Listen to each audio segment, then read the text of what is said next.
cette édition de Face à l'Église, nous serons avec l'un des piliers du consistoire évangélique et protestante de Côte d'Ivoire, le révérend Yaoli Gajon. Né à Lakota, dans la région du Lot-d'Ivoire, l'homme a reçu l'appel de servir Dieu en 1968. Après quelques temps de résistance, il a fini par céder à son maître, le Seigneur Jésus. Puis, il est allé en formation à l'Institut pastoral de l'Église évangélique des Assemblées de Dieu, qui s'est achevé en 1991. L'homme ne s'est pas arrêté là. Ensuite, il est entré dans les liens sacrés du mariage en 1995, 4 ans après sa formation. Je suis Judge Meles Ernestine, épouse Liga. Je suis avec mon mari depuis 1975. Nous avons eu 7 enfants. On a perdu le 3e, donc ça reste 6. Et nous avons 12 petits-enfants.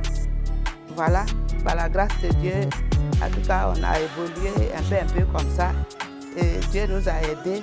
Et présentement, il a eu son doctorat honoris causa et puis docteur en histoire. Et il a eu aussi son papier de, comment on appelle, de diplomate. J'ai béni le nom du Seigneur. C'est un homme courageux et puis gentil, un homme à grand cœur. Merci Maman Liga. Homme de Dieu, parlez-nous de votre parcours ministériel. C'est vrai, après que je suis rentré à l'Institut pastoral en 1969, bon, on est sorti après, il fallait que je sois affecté quelque part. Mais il faut dire que ce n'était pas du tout facile, c'est l'œuvre de Dieu, c'est le ministère. Et comme c'est un ministère, c'est un appel divin, donc tenu à accepter le plan de Dieu avec tout ce que cela comporte. C'est-à-dire que vous soyez bien payé ou pas payé, ce n'est pas ça l'essentiel. L'essentiel, c'était d'accepter l'appel de Dieu et puis ensuite d'exercer le ministère. Et ce que nous avons exercé dans plusieurs pays, dans plusieurs villes plutôt. Donc, je ne touchais pas de l'argent. Par exemple, dans certaines villes, je touchais 3 000 francs par mois avec mon premier fils et ma femme. Et puis, dans certains lieux, il arrivait que je pouvais toucher soit 6 000 francs. Dans certains lieux encore, je touchais 13 000 francs, et ainsi de suite. Bon, ce n'était pas du tout facile sur le plan social et sur le plan financier. Mais le Seigneur a toujours trouvé des occasions pour nous soutenir, pour nous aider, pour nous relever, afin que nous puissions continuer à faire l'œuvre de Dieu. Et en cela, il y a eu donc des miracles et des prodiges qui sont opérés par des guérisons, des délivrances, des fous qui ont été délivrés, des malades tuberculeux qui ont été guéris, des gens qui étaient vraiment possédés. Voilà, toutes sortes de maladies bizarres aussi, en tout cas qui ont été délivrées. Et le Seigneur donc a opéré des prodiges et des miracles. Et nous sommes allés donc de l'avant comme ça. Parmi les 5 ministères, à quel ministère êtes-vous appelé? Dans la réalité, vous savez, je ne voudrais pas me faire honneur qu'on m'appelle, je ne sais pas, apôtre ou docteur ou ainsi de suite. Je suis un pasteur tout simplement. Mais c'est vrai qu'à travers cela, Dieu a fait de grandes choses à travers ma vie. Parce qu'un apôtre, lui, il réunit tous les ministères. En même temps, il enseigne, en même temps, il évangélise, il guérit les malades au nom de Jésus. Donc, on peut l'appeler apôtre. Sinon, en réalité, c'est le ministère d'évangéliste que Dieu m'a envoyé. Donc, c'est comme ça que je suis. Là, avec la formation et tout ça, je suis allé donc à être docteur en théologie. Et puis, comme récompense, selon les termes du monde, docteur honoris causa. J'ai aussi ça. Le docteur Yaoli Gajon est aussi diplomate. Bien-aimé, Dieu fait grâce à qui il veut. Alors, homme de Dieu, Face à l'Église, dites-nous les difficultés du ministère. Bon, quand Jacques Giroux est arrivé en Côte d'Ivoire en 1973, pour qu'il puisse évangéliser, eh bien, on est sorti avec lui d'un peu partout. Avec lui, j'allais même jusqu'à très loin à Boaké et puis partout pour rencontrer certaines personnes et certains grands du pays. Et puis, jusqu'à ce que nous aboutissions à Gagnoa. À Gagnoa, où il y avait un ancien centre culturel, mais qui avait été délaissé et qui était devenu le repère des bandits. Je vous assure que quand on a gagné des âmes, eh bien, dans la salle de spectacle, c'est là que nous faisons nos réunions, quand l'évangélisation est terminée. Mais la salle était pratiquement, je dirais, délabrée, n'était pas du tout soutenue, les portes étaient enlevées, il n'y avait pas de... Non, c'était difficile, franchement difficile. Difficile en ce sens que il y avait donc des portes, mais on voyait seulement des grilles. Donc la chambre dans laquelle je dormais n'avait pas de porte, sauf que des grilles. Alors, on pouvait me voir du dehors, et puis moi aussi, je pouvais voir les gens de l'intérieur, et ce n'était pas du tout facile. Bon, en ce moment-là, quand on faisait les offrandes, c'était seulement à la rigueur 200 ou 300 francs qu'on pouvait trouver. Bon, mais je devais vivre avec ça. Et ce n'était pas facile. Je me rappelle qu'il y a certaines sœurs qui se débrouillaient pour m'envoyer la nourriture, mais ce n'était pas du tout facile. Voilà. Et puis, on a vécu comme ça pendant tout le temps. Et puis, jusqu'à ce que, par la grâce du Seigneur, les choses puissent s'améliorer. Mon appel était clair. Je sais que j'avais été appelé par le Seigneur. Mais je sais aussi qu'il m'a révélé eh bien, ce que je devrais vivre. C'est-à-dire que les oppositions, les persécutions et tout ça, avec ce troupeau qui me disait, mais comment tu es jeune, et c'est toi qui nous parles. Laisse-le, quitte-nous. Quitte devant nous. Bon, sous ce plan, donc, il savait déjà que la tâche n'était pas facile. Et jusqu'à ce que celui qui m'a envoyé me dise, suis-moi, et puis il aide de tous les gens. Bon, donc, en ce qui concerne mon appel, était très clair. Donc, je n'ai pas du tout d'un seul coup, et je n'ai pas voulu essayer de dire, ici c'est comme ça, j'abandonne le ministère par rapport aux difficultés. Non, non, pas du tout. Ça, c'est pas normal. Et cela ne m'est jamais arrivé. Parlez-nous du consistoire. Comment vous y êtes retrouvé? En 1918, lorsque j'ai été touché par le docteur Boabré,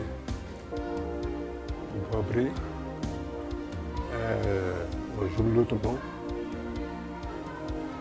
comment ça s'appelle, Boabré, Janvier, voilà, je me rappelle, le pasteur Boabré Janvier, même qui est devenu docteur après. On s'est rencontrés en 2018 au Kenya, là on allait prendre nos doctorats ensemble. Et puis c'est là qu'il m'a parlé de cette institution concernant le consistoire. Que je ne connais pas, que je ne connaissais pas. Je n'avais jamais appris l'histoire. Il m'en a parlé. Il m'a dit que pasteur Liga, docteur Liga, on va donc s'occuper de ça. J'ai dit ok. Arrivé ici en Côte d'Ivoire, donc le pasteur Boabré, le pasteur Boignon Apollinaire m'a donc rédigé une lettre. Il m'a écrit. Et cette lettre-là, elle signifiait qu'il fallait que nous soyons ensemble pour pouvoir faire le travail de Dieu au niveau du consistoire. Et puis, à partir de là, je suis venu et il y avait plusieurs chambres. La chambre exécutive, la chambre des experts, la chambre, comment on appelle cela, et la chambre des anciens. Et puis, il ne manquait qu'une seule chambre, c'est-à-dire la chambre des présidents. Donc, sur ce, depuis un certain temps, on ne trouvait pas quelqu'un qui pouvait donc assumer cette responsabilité-là au niveau de la Chambre des présidents. Moi, je viens Et on demande que tous les pasteurs viennent sur la chaire ici. Et c'est ce que le pasteur, le docteur Dion Robert a lancé comme appel. Et tout le monde est parti. Je suis resté seul sur, disons, seul sur les bancs. Jusqu'à ce qu'on me dise que tous les anciens aussi viennent. Et quand le pasteur, le docteur Dion Robert a demandé à ce que tous les anciens montent sur la chaire, bon, je suis monté sur la chaire. Et c'est là que la plupart des pasteurs là, ont indiqué que c'est moi qui devais donc être leur président. J'ai dit, mais non, on n'a pas encore fait d'élection. Vous ne pouvez pas parler dans ce thème-là selon les choix que vous faites, parce qu'on n'a pas encore fait d'élection. On dit non, c'est toi qu'on reconnaît comme notre pasteur, notre président. Bon, et sur ce, on a quand même fait les élections. Et les élections qu'on a faites, on les a faites avec acclamation. C'est-à-dire que c'est moi que tout le monde reconnaissait comme président de la Chambre des présidents. Donc voilà comment j'ai été élu et je suis venu dans le consistoire. Homme de Dieu, avez-vous une pensée pour la FESI? Oui, c'est-à-dire que la FESI, c'est, disons, l'une des premières fédérations qui existait. Et puis, elle surtout, elle est très bien connue par toute la Côte d'Ivoire. Je sais que c'est la FESI, la Fédération des évangéliques de Côte d'Ivoire. La FESI, ne pas confondre avec la FESI et Suzette. Bien, et maintenant est arrivé le fait qu'il y a le consistoire aujourd'hui. Le consistoire rassemble toutes les fédérations. Logiquement, c'est comme ça. Elle est donc le rassemblement, disons que, de toutes les fédérations établies, donc y compris la FESI. Elle est donc une fêtière, elle est au-dessus de toutes les fédérations. Voilà la différence qu'il y a entre la FESI et le consistoire. Docteur, vous en tant que pasteur ou l'Assemblée de Dieu, comment se fait-il que vous êtes le président de la Chambre des présidents au sein du consistoire? Bon, le fait que je sois au sein du consistoire, c'était comme ça, c'était le désir de tout le monde, y compris même la FESI, avec le docteur Boigno Apollinaire, il était de la FESI, mais il est venu dans le consistoire parce que, effectivement, comme je l'ai dit, le consistoire était une fêtière. Elle était la grande assemblée générale qui devait donc rassembler toutes les fédérations afin que nous puissions être un. C'est tout. Donc c'est pour cela que je suis dans le consistoire. La presse ivoirienne parle de divisions entre les fédérations. Est-ce vrai et pourquoi? Oui, parce que, bon, chacun a comme je l'ai dit, on ne force pas tout le monde. On ne force pas tout le monde. On essaie de persuader de manière à ce que les unes et les autres, pour les fédérations, puissent adhérer. Cependant, il y a des fédérations qui sont avec nous. Il y a d'autres qui, jusqu'à présent, ont fait leur demande et on va donc les accueillir bientôt. D'autres encore se sont retirés comme la FESI, bon, pour des raisons qu'elle seule maîtrise. C'est pourquoi nous disons à Dieu merci, puisque aujourd'hui le consistoire porte un lourd fardeau, mais un fardeau, je dirais, un fardeau très intéressant en ce sens que tout le monde est d'accord avec le consistoire, sachant que le consistoire est un élément important pour le bonheur de l'Église en Côte d'Ivoire. Voilà. Et tout le monde veut adhérer. Maintenant, le reste, il s'agit de faire un travail à pas peut-être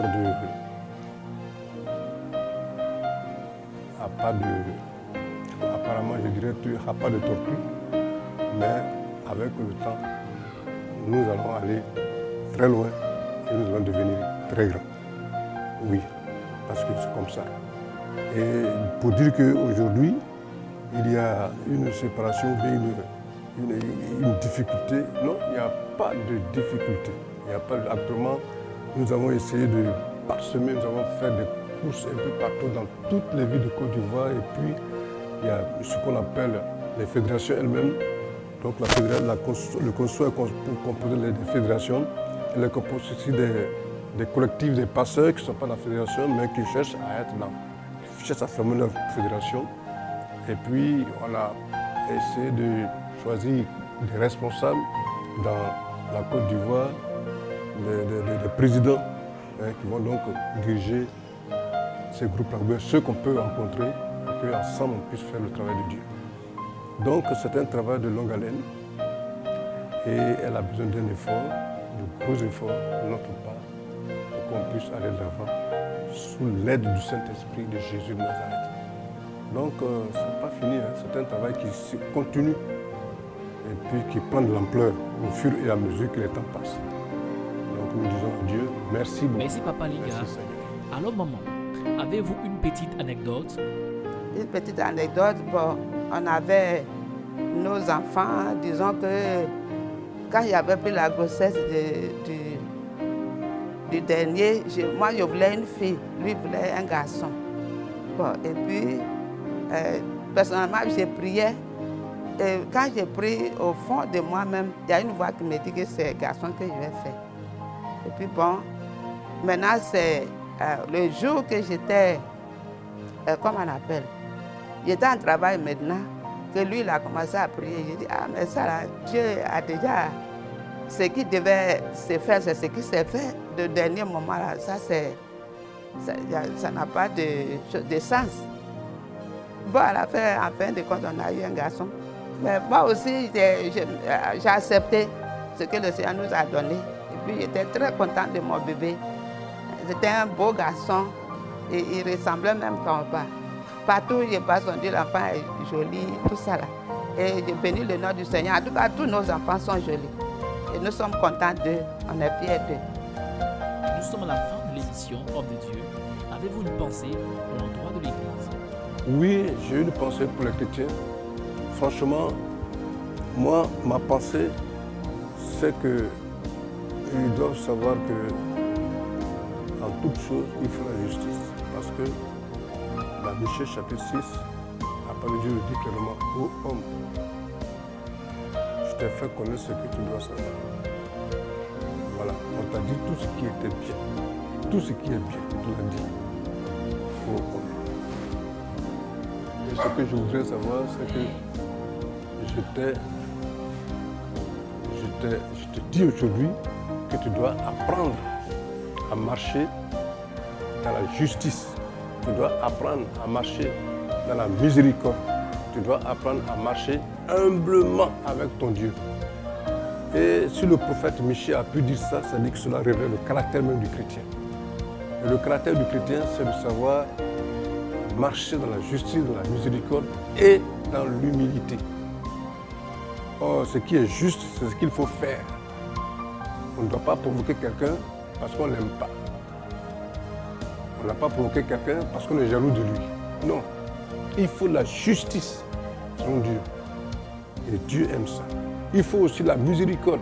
Parce que manifester la miséricorde, c'est aimer Dieu profondément.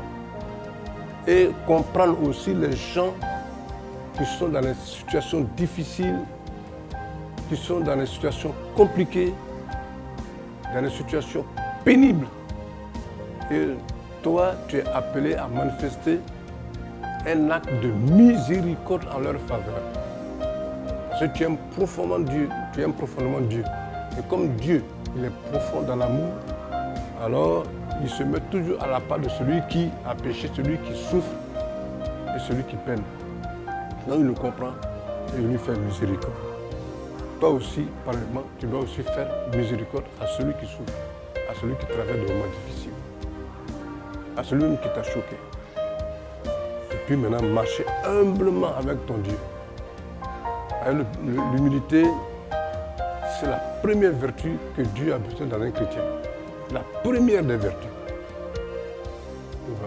la première des vertus. Et la Bible dit que Christ était tellement humble. Il n'a pas voulu chercher comme une proie à arracher pour être égal avec Dieu. Jamais. Et Christ n'a jamais voulu ça. Pourtant, il est Seigneur. Pourtant, il est Dieu. Pourtant, toutes choses ont été créées en lui et par lui. Vous voyez, il n'a jamais voulu se faire égal avec Dieu. Mais il s'est fait serviteur, même comme un simple homme. Pour aller même jusqu'à la croix, persévérer jusqu'à la croix et mourir à la croix, la mort de la croix plutôt. Et mourir la mort de la croix. Or, la mort de la croix est une malédiction profonde. Mais Jésus a accepté d'aller jusque-là. Ça, c'est un caractère chrétien. Et la Bible dit qu'on doit avoir les sentiments qui étaient en Jésus-Christ. C'est écrit dans Philippiens chapitre 2, verset 5. Philippiens chapitre 2, verset 5. Nous devons, et il dit là, ayez les sentiments qui étaient en Jésus-Christ. Donc c'est ça le caractère que ces chrétiens doivent avoir. Chers téléspectateurs, nous sommes à la fin de